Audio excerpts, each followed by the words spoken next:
오늘 본문은 예수님의 제자 중 한 사람인 도마가 예수님을 만난 사건을 다루고 있습니다. 도마가 예수님을 믿게 되는 과정을 통해서 우리 자신을 살펴보려고 합니다. 그래서 두 가지를 생각해 보기 원합니다. 첫째는 좋은 믿음이란 무엇인가? 둘째, 참된 믿음이란 무엇인가? 첫째, 좋은 믿음이란 무엇인가? 우리는 저분은 믿음이 좋다 하는 말을 가끔 하기도 하고 듣기도 합니다. 그런데 무엇을 보고 믿음이 좋다고 하는 것인가? 그래서 믿음이 좋다는 것에 대해서 생각을 좀 해보려고 합니다. 무엇인지 잘 믿으면 그것이 믿음이 좋다라고 할 수 있는 것인가? 사실이 아닌 것도 잘 믿어도 믿음이 좋다고 말할 수 있을까? 사실이 아닌 것을 잘 믿는 것은 믿음이 좋다고 말하면 안 되고 오히려 잘 속는다. 이렇게 말해야 맞을 것입니다. 이와는 반대로 사실인데도 그 사실을 안 믿을 경우에는 무엇이라고 말해야 되겠습니까? 그 사람 참 똑똑하다, 비판적이다, 또는 잘 속지 않는다 이렇게 말해야 합니까? 아닙니다. 그런 사람에 대해서는 의심이 많다 또는 믿음이 없다 이렇게 말해야 할 것입니다. 그런데 사실인 것이 분명한데도 우리가 믿기 힘든 것들도 적지 않습니다. 오늘 본문 앞쪽인 24절과 25절에 등장한 도마처럼 사람은 자신의 눈으로 보거나 손으로 만져본 것만 믿으려는 경향을 갖고 있습니다. 예수님의 제자들이 이구동성으로 우리가 다시 살아나신 주님을 보았다고 말하는데도 도마는 그들의 말을 믿지 않습니다. 그리고 이렇게 말합니다. 내가 그 손의 못자국을 보며 내 손가락을 그 못자국에 넣으며 내 손을 그 옆구리에 넣어보지 않고는 믿지 아니하겠노라. 그래서 도마를 가리켜 의심 많은 도마 이렇게 우리가 생각을 합니다. 그런데 제가 생각하기는 도마가 특별히 의심이 많아서 다른 제자들의 말을 못 믿었다고 하기보다는 일반적으로 사람이 갖는 성향 때문이라고 저는 생각합니다. 이처럼 사람은 자기 경험의 바깥 것들, 즉 자신이 경험하지 못한 것들이나 자신의 부족함 때문에 알지 못하는 것들에 대해서는 사실이라고 할지라도 선뜻 믿으려 하지 않습니다. 그런데 특이하게도 성경 말씀은 아예 처음부터 우리에게 믿을 것을, 믿음을 요구합니다. 성경 말씀의 첫 구절인 창세기 1장 1절 말씀은 무엇인지 여러분이 다 아실 겁니다. 태초에 하나님이 천지를 창조하셨다. 이 말씀입니다. 그런데 태초에 이 사실을 본 사람이 있습니까? 그때 그곳에 있던 사람이 있습니까?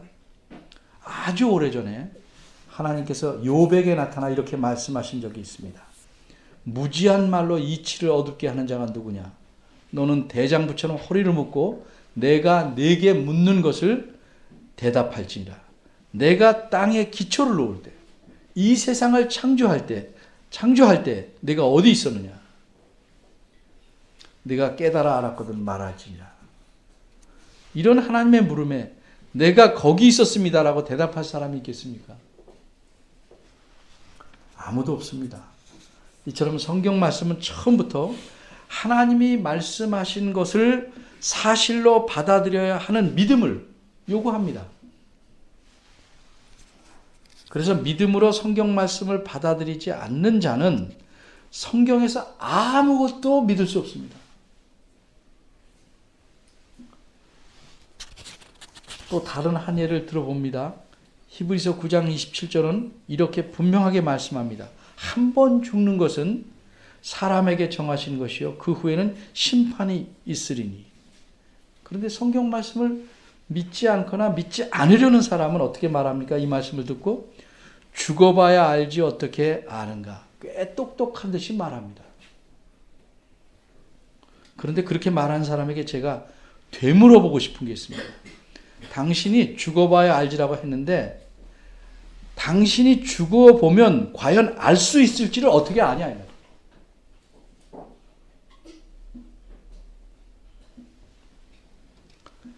그렇게 묻고 싶습니다. 이처럼 사람은 자신의 지식과 경험을 근거로 삼아서 세상에 존재하는 무수한 사실에 대해서 그것이 사실이냐 아니냐를 판단하려고 합니다. 자기가 기준입니다. 이런 사람을 우리는 똑똑한 사람이라고 하지 않고 우물한 개구리다 이렇게 말하는 겁니다. 어쨌든 우리가 경험하지 못한 것을 사실로 믿을 수 있는 경우가 있는데 크게 두 가지입니다. 하나는 그것을 사실이라고 말한 사람이 누구인지, 즉 그 사람이 신뢰할 만한가를 따져서 그를 믿을만 하면 그가 말하는 사실도 믿을 수 있습니다. 다른 한 경우는 우리가 경험하거나 보지 못한 사실이 할지라도 그것을 일단 의심 없이 사실로 받아들이는 경우입니다. 사실로 믿는 경우입니다. 이를테면 엄마가 어린 자녀에게 내가 엄마지, 내 엄마지 이렇게 말할 때 그 말을 그냥 받아들이는 겁니다. 조목조목 짜져서 어째서 내 엄마인가 따지지 않습니다. 아기는 자신이 엄마에게서 태어난 순간을 볼 수 없었습니다. 어른이 된 우리도 못 봤습니다. 죽을 때까지 못 봅니다. 그래도 이분이 내 엄마는 믿습니다. 엄밀히 말해서 자녀는 엄마와 함께 살아왔기에 엄마라는 사실을 엄마가 자녀에게 입증할 필요도 없습니다. 마음으로 몸으로 이미 사실을 받아들였기 때문입니다. 성경 말씀도 이렇게 믿어야 하는 겁니다. 왜냐하면 성경은 절대적으로 진실하신 하나님의 말씀이기 때문입니다. 예수님께서 제자들에게 여러 차례 이렇게 말씀하셨습니다. 내가 지금 예루살렘에 올라가면 많은 고난을 받고 죽을 것이다. 그리고 사흘 후에 다시 살아날 것이다. 그런데 제자들은 이 말씀을 마음에 담지 못했습니다. 그래서 예수님께서 죽으신 지 3일 만에 다시 살아났음에도 불구하고 제자들은 예수님께서 살아나시리라는 기대조차 아니하고 예수님이 죽으셨으니 우리들의 인생이 다 끝난 것이다 하는 듯이 지내고 있었습니다. 19절입니다. 제자들이 유대인들을 두려워하여 문을 닫고 모여 있었습니다. 그곳에 부활하신 예수께서 나타나셨습니다. 문이 다 닫혀 있었는데 그들 가운데 나타나셨습니다. 20절입니다. 그리고 못 박힌 손과 창에 찔리신 옆구리를 보여주십니다. 비로소 제자들은 예수님께서 살아나신 줄 알고 크게 기뻐했습니다. 24절입니다. 그런데 마침 그때 디두모라 하는 도마는 그 자리에 없었습니다. 디두모라는 말은 쌍둥이라는 뜻입니다. 실제로 도마가 쌍둥이 중에 한 사람인지 모르겠습니다만 여하튼 쌍둥이라는 별명을 갖고 있었던 도마는 제자들이 예수님 만난 자리에 없었습니다. 성경 말씀은 단순히 지식만을 쌓으려고 우리가 읽는 것이 아닙니다. 그 말씀이 증거하는 바를 깨달아 믿고 순종하기 위해 읽는 겁니다. 그런데 성경 말씀을 깨닫는데 어려움이 많거나 더딘 사람들이 있습니다. 오래 믿어도 그 신앙이 일반적인 속도보다 훨씬 처집니다. 근데 굉장히 똑똑한 척합니다. 그런 사람에게서 나타나는 공통적인 특징이 있습니다. 그것은 성경 말씀을 읽을 때 성경 말씀이 말해 나가는 그 말씀의 논리를 잘 따라가려고 하기보다는 자기 머리에 떠오르는 궁금증을 먼저 해결하고 싶어 합니다.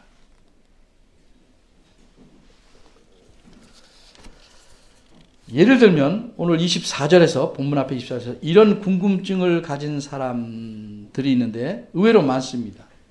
그런 사람들이 저에게도 이렇게 질문한 적이 있습니다.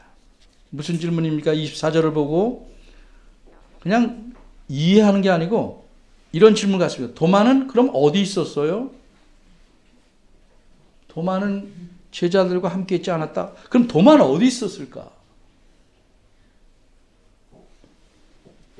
그래서 저는 이 구절을 대하면 미리 그런 사람들의 궁금증을 풀어주려고 답을 알려줍니다. 여러분 적어두시기 바랍니다. 도마는 어디 있었을까요?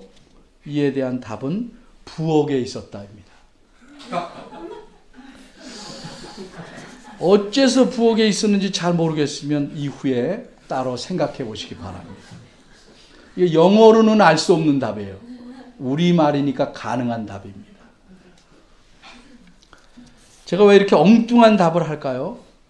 그런 질문은 쓸데없는 질문이니까 거기에 걸맞게 제가 답을 드린 겁니다. 불필요한 궁금증 내려놓으시기 바랍니다. 성경이 뭐라고 말씀하는지만 부지런히 따라가시면 됩니다. 두 번째, 참된 믿음이란 무엇인가? 첫 번째 질문이 좋은 믿음이란 무엇입니까? 였습니다. 좋은 믿음이 뭡니까? 그것은 한마디로 참된 믿음입니다.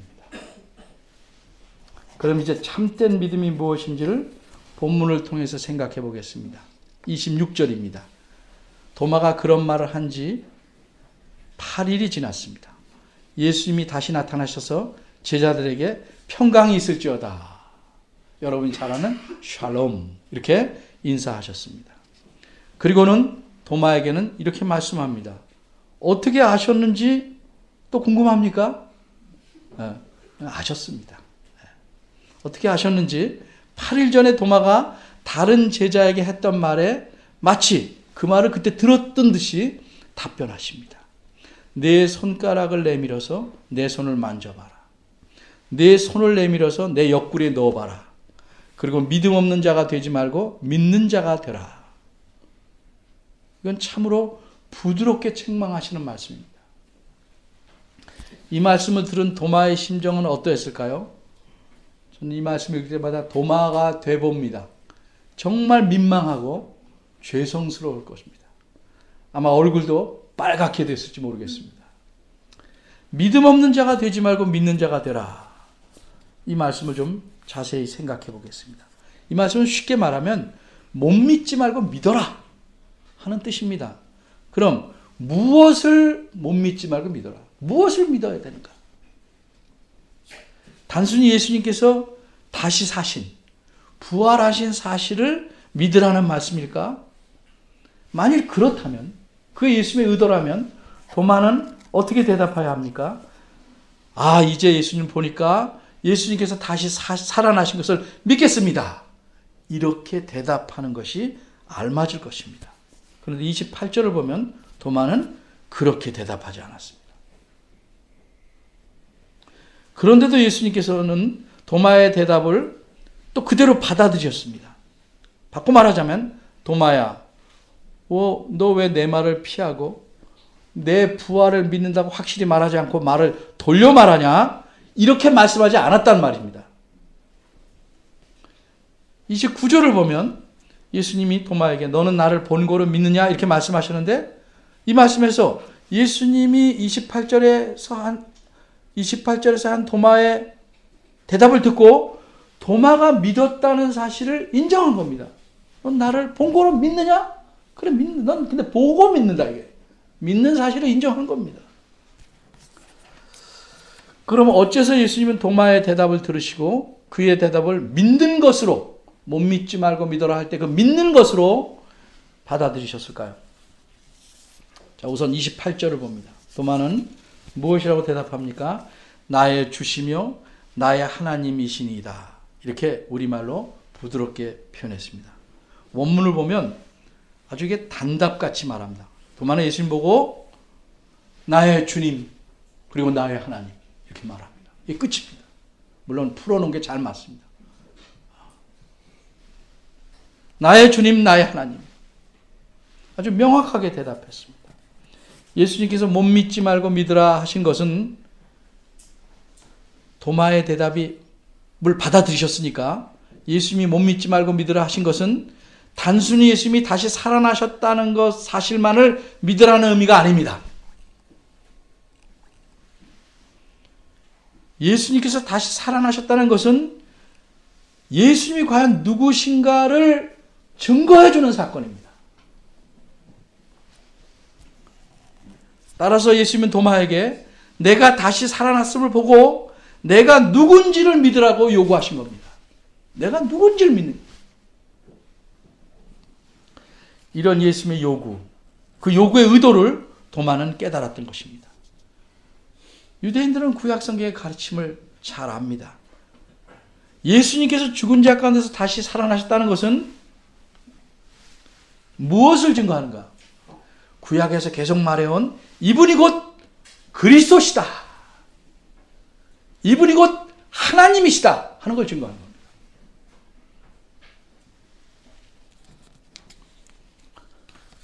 하나님의 아들이시기에 이분은 그 본질이 하나님인 겁니다. 그래서 도마는 나의 주님이시고 나의 하나님입니다. 이렇게 말했습니다. 이처럼 도마는 예수님 말씀의 의도를 잘 알아서 바르게 대답한 것입니다. 그러기에 도마는 단순히 예수님께서 다시 살아나셨음을 믿습니다.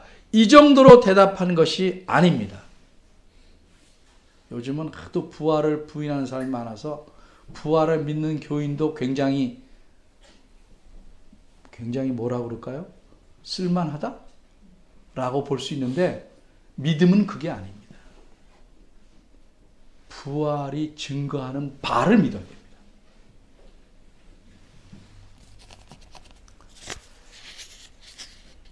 도마는 살아났음을 믿는 정도가 아니고 이렇게 살아나신 예수님이 누구신지를 자신의 믿는 대로 고백한 것입니다.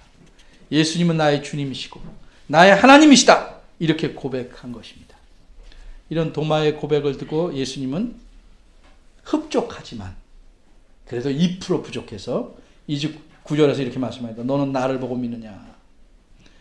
크게 책망하는 말씀은 아닙니다. 그러나 아쉬운 말씀입니다. 그리고 이어서 말씀하셨는데 뭐라고 말씀하셨습니까?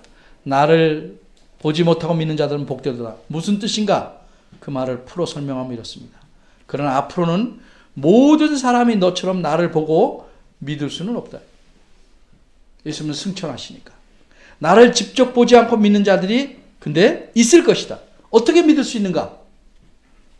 너희 사도들이 이 복음을 전함으로써 복음을 듣고 나를 직접 보지 못해도 나를 자신들의 주님이요 그리스도시요 하나님의 아들이신 하나님으로 믿는 자들이 생겨날 것이다.